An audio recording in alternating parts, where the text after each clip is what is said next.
Hello दोस्तों, elixir education में आप लोगों का स्वागत है।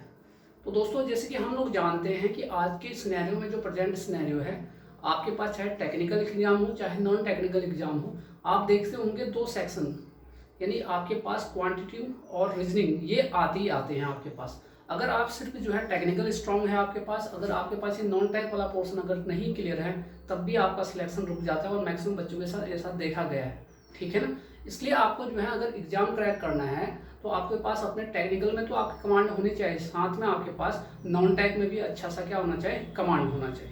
ठीक है। तो मैं जो है रीजनिंग को स्टार्ट करने वाला हूँ। ये रीजनिंग हमारे पास जो टेक्निकल बच्चे हैं, जो हमारे इंजीनियरिंग के बच्चे हैं, उनके लिए तो है ही है। साथ में जो बच्चे जो नॉन टेक वाले हैं, जो कोई बैंक की तैयारी कर रहे हैं, एसएससी सीजीएल की तैयारी कर रहे हैं, या कोई स्टेट में जो भी एग्जाम आते हैं, group C, group D, railway, जो भी आपके एग्जाम है बैंक के, उन सब के लिए जो है ये आपके लिए बेनिफिट रहेगा।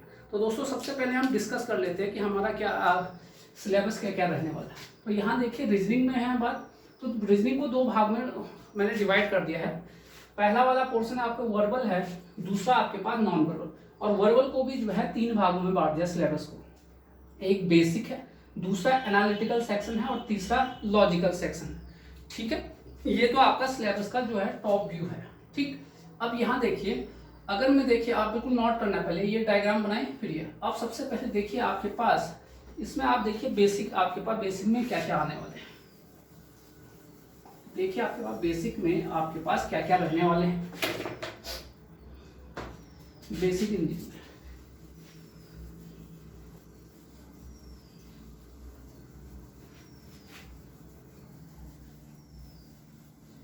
बेसिक में आपके पास एक तो अल्फाबेट रहेंगे। अल्फाबेट में आपके बहुत सारे क्वेश्चन आपके फ्रेम होने वाले हैं। ठीक है ना। आपके पास अल्फाबेट पर बहुत सारे क्वेश्चन आपके फ्रेम रहने वाले हैं। तो वर्बल और नॉन वर्बल में डिवाइड करा, फिर आपके पास बेसिक, एनालिटिकल और ये होगा। तो देखिए, सबसे पहले देखिए आपके पास तो बेसिक्स में क्या क्या रहने वाले हैं। देखिए सिलेबस है बिल्कुल बेसिक्स में। तो बेसिक्स में आपके पास जो फर्स्ट थिंग आने वाला है वो आपके पास है alphabetical section. Alphabetical section basic में। अब अल्फाबेटिकल में भी क्या आपके पास रहने वाले हैं। नंबर एक तो इसमें आएगा आपके पास लेफ्ट राइट। एक तो इसमें आपके पास आने वाला है लेफ्ट राइट का। नंबर दो, इसी में आपके पास ये इसी चैप्टर में कोडिंग, डिकोडिंग, एक एक करके हम अच्छे से देखेंगे इनको। तीसरा आपके पास रहने वाला है grouping of alphabets. Grouping of alphabets, ये सब इसी में। डी आपके पास इसी में आने वाला है आपके पास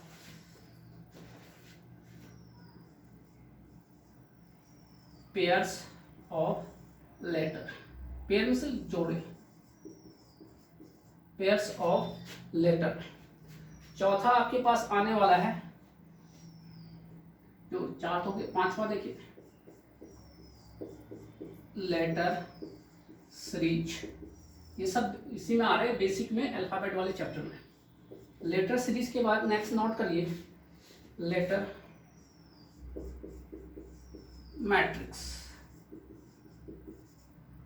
नेक्स्ट देखिए आपके पास लेटर मैट्रिक्स के बाद के पोजीशन,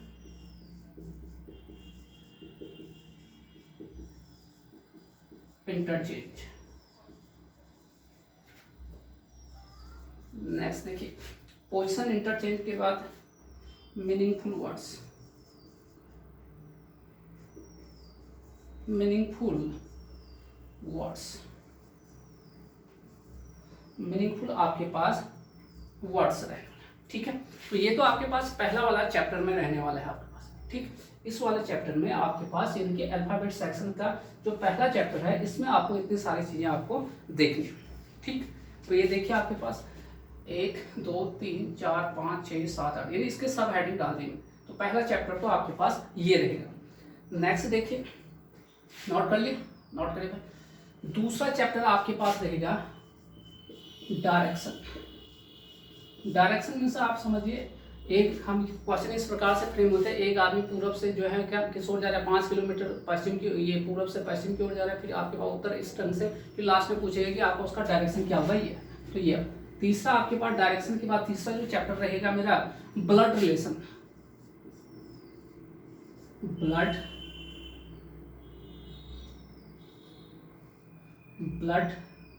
रिलेशन। और ये जो ब्लड रिलेशन जो रहता है वो फैमिली पर बेस्ड रहता है, आपके पास फैमिली बेस में रहता है कि आपके रिश्तेदार कौन सा क्या है ये पूछते रहते हैं, फैमिली बेस इस पर रहता है, फैमिली बेस। ठीक। चौथा चैप्टर रहेगा रैंकिंग। रैंकिंग रहेगा आपके पास, RAN के रैंकिंग रहेगा। पांचवा चैप्टर हमारा रहेगा क्यूब, घन कहते हैं इसे हिंदी में। 6th चैप्टर आपके पास ये रहेगा क्यूब एंड क्यूबॉइड, इसी में आ जाएगा आपके पास। ठीक है, क्यूब एंड क्यूबॉइड, घन और घनाभ कहते हैं इसे। नेक्स्ट देखिए डाइस आपके पास, पासा की बात करें, कैलेंडर 7वां चैप्टर। 8वां चैप्टर देखिए clock. 9th chapter Venn diagram, ये वेन डायग्राम हो गया आपके पास। कितने चैप्टर हो गए? 9th चैप्टर बेसिक में ही अभी ये चीजें, वर्बल की बात की जा रही है अभी। ठीक है, ये चीजें वर्बल में की बात की जा रही है। 9th हो गया, 10th हो गया, ये यहां तक 9th चैप्टर वेन डायग्राम। तो 10वां लिखिए number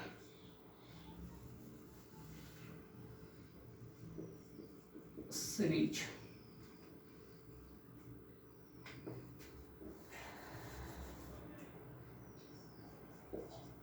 number series. 11th chapter रहेगा नंबर मैट्रिक्स। 12th चैप्टर देखिए, 12th चैप्टर देखिए भाई फटाफट, एनालॉजी। ठीक है, सब आपको डिटेल में एक चैप्टर। 13 चैप्टर देखिए क्लासिफिकेशन, ये आपका क्लासिफिकेशन, अभी सिर्फ ये बेसिक की ही बात किया जा रहा है। 14 वाला देखिए आपके पास परम्यूटेशन। वैसे तो ये आपका परम्यूटेशन आपके पास कहाँ आएगा, ये आपके पास, चलिए इसको क्वांटिटेटिव में कर देंगे, क्वांट में। 14 वाला देखिए परम्यूटेशन, कॉम्बिनेशन और प्रोबेबिलिटी जो भी आएगा वो आपके पास क्वांट में आएगा। तो 13 चैप्टर में आपको डिवाइड कर दिया है। ठीक है ना, बेसिक में आपके पास नॉट हो गया भाई। तो बेसिक हुआ है, अभी ये वर्बल चल रहा है सब, क्योंकि आपके एग्जाम में अगर क्रैक करना है तो नॉन टेक भी आपको अच्छा क्लियर रहना चाहिए आपके पास, नहीं तो फिर आपको बहुत नुकसान हो जाएगा। अगर टेक्निकल अगर साउंड है तो फिर दिक्कत रहेगा। ठीक है, तो ये तो आपके पास बेसिक के ये रहे, बेसिक में आपका ये सिलेबस है। दूसरा देखिए, दूसरा सेक्शन आपके पास लिखा था बेसिक लिखा था, और दूसरा क्या लिखा था एनालिटिकल।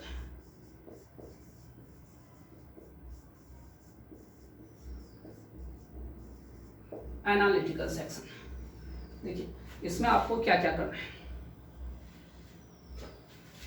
इसमें पहला चैप्टर तो आपको फिर से कोडिंग डिकोडिंग करना है, लेकिन इस समय आपको बाइनरी करना है। किसका? बाइनरी। एक एक करके बताएंगे हम, कोडिंग डिकोडिंग बाइनरी। दूसरा देखिए सिलोजिज्म। सिलो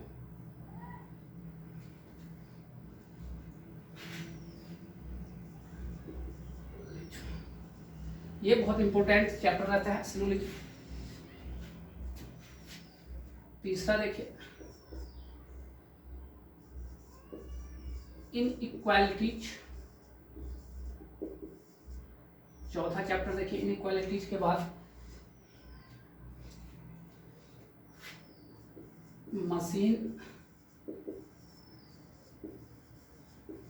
इनपुट आउटपुट। आप अभी सिर्फ सिलेबस लिखिए, कौन क्या है वो आपको सब पता चल जाएगा। मशीन इनपुट आउटपुट, पजल हो गया।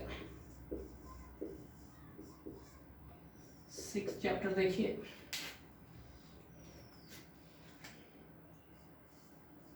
डाटा सफिशिएंसी,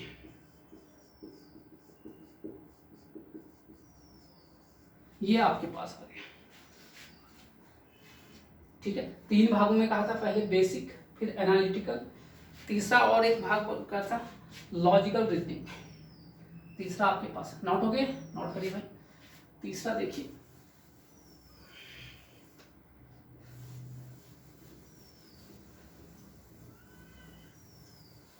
तीसरा जो नेक्स्ट है लॉजिकल रीजनिंग। लॉजिकल रीजनिंग आपके पास ये रहेगा।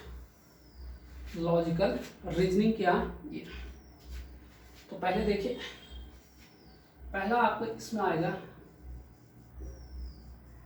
स्टेटमेंट एंड कंडीशन, इसमें ये पढ़े।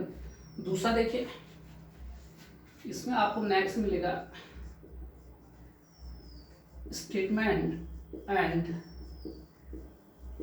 अजम्पशन, आपको एजम्पशन करना है इसमें। तीसरा देखिए,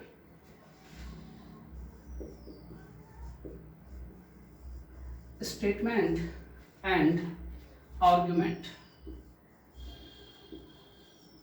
आर्गुमेंट इसमें आ गया। चौथा देखिए,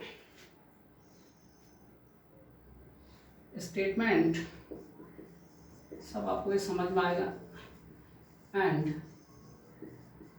course, statement and course of action, ये चैप्टर का नाम रहेगा। फिफ्थ देखिए,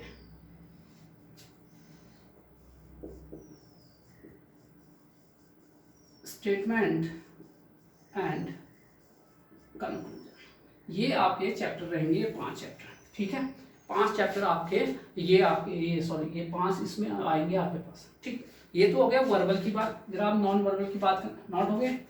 जरा देखिए नॉन वर्बल, जो आपका नॉन वर्बल है उसमें आपको क्या क्या पढ़ना है। नॉन वर्बल ये हटा दें।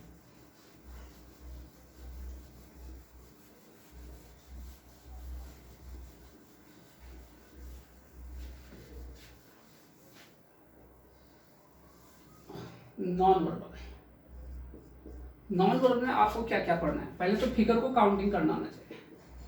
फिगर काउंटिंग, बहुत ज़्यादा क्वेश्चन आते हैं इसमें। एक फिगर दिया होगा, कहेगा इतने इसमें कितने त्रिभुज बनने हैं, कितने आयत बनने हैं, ये सारे पूछते हैं। दूसरा आपको सीरीज दिया होता है इसमें, मिसिंग वाला जो आपके पास है। तीसरा देखिए आपके पास, इसमें आपको क्या करना है, तीसरा एनालॉजी। एनालॉजी आपको दिया होता है। ठीक है, एनालॉजी आपको दिया होगा। चौथा आपके पास क्लासिफिकेशन, वहां भी था और यहां भी है। पांचवा देखिए भाई, पांचवा देखिए पेपर कटिंग, बहुत क्वेश्चन आ जाते हैं इससे भी। पेपर कटिंग और उसको फोल्ड करना, एंड फोल्डिंग। 6 देखिए, पेपर कटिंग और फोल्डिंग के बाद आपका मिरर इमेज। एक क्वेश्चन इससे भी बनता है, 1-2 क्वेश्चन आते हैं हर एग्जाम में। 7वां क्वेश्चन देखिए मिरर इमेज के बाद, इसी में आता है वाटर इमेज। वाटर इमेज, इस वाले चैप्टर से भी आपको क्वेश्चन देखने को मिलते हैं एग्जाम। 8वां जो है आपके पास embedded figure. Embedded figure, embedded आपके फिगर रहेगा। और 9th आपका रहेगा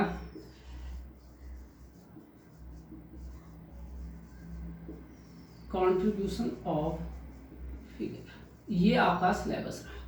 तो दोस्तों ये तो आपका सिलेबस है नॉन टेक का, कि आपके पास क्या क्या पढ़ना है। रीजनिंग की बात कर रहा हूँ मैं सिर्फ, कि रीजनिंग में आपको इतना अच्छा सा हर चैप्टर के बारे में पढ़ना है। ठीक, ये आप अब अगर बुक की बात किया जाए, ये नोट कर लीजिए, बुक्स देखिए आपके पास अगर पढ़ना है बुक्स, नंबर 1 तो आपके पास RS अग्रवाल आपके पास है, ठीक है। नंबर 2 थोड़ा अगर हाई फाई पढ़ना है आपको, थोड़ा जो है एक लेवल का क्वेश्चन करना है, तो उसके बाद अरुण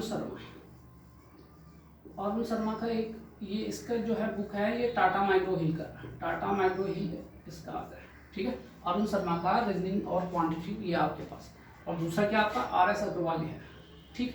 तीसरा इसमें आपके पास जो प्रीवियस ईयर क्वेश्चन करना है SSC CGL, ठीक। चौथा आपके पास SSC JEE।